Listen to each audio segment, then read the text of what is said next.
Well, I think they're very desperate, and the sanctions are working, and now they're threatening both Europe and threatening our military presence in Iraq.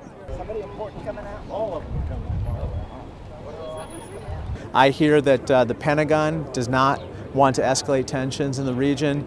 John Bolton seems to want to escalate tensions. I think we should listen to the Pentagon. I think the president should listen to his national security and military community on this particular issue for once. We have to also engage our allies and friends with regard to Iran. Iran's a bad actor, but to bring them back into international norms, we need other people, other friends to work with us on this issue.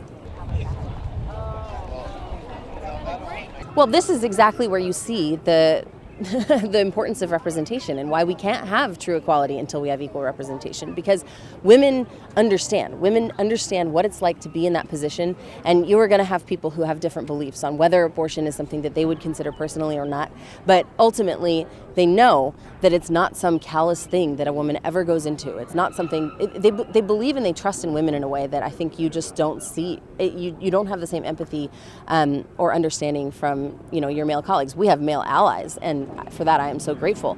But they've never been there. They could never be there. It's just not physically possible. And so I really think that this is one of those key moments where you see the importance of representation, and I'm proud to be part of the movement of people who are closing that gap. That was awesome.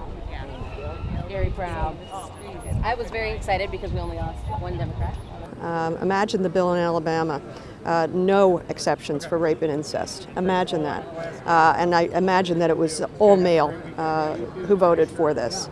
As Katie Hill just said on the floor, we don't need men to tell us, men in a body of a legislature, to tell us what to do with our bodies. They're gruesome and they're unconstitutional. Can you say anything more about the bill you're working on? I think it's tragic. I remember when I was in college passing the plate so someone could go to Tijuana for an abortion. That's what it was like before Roe v. Wade. And I think people forget, and I think they forget that women do get raped and get pregnant, and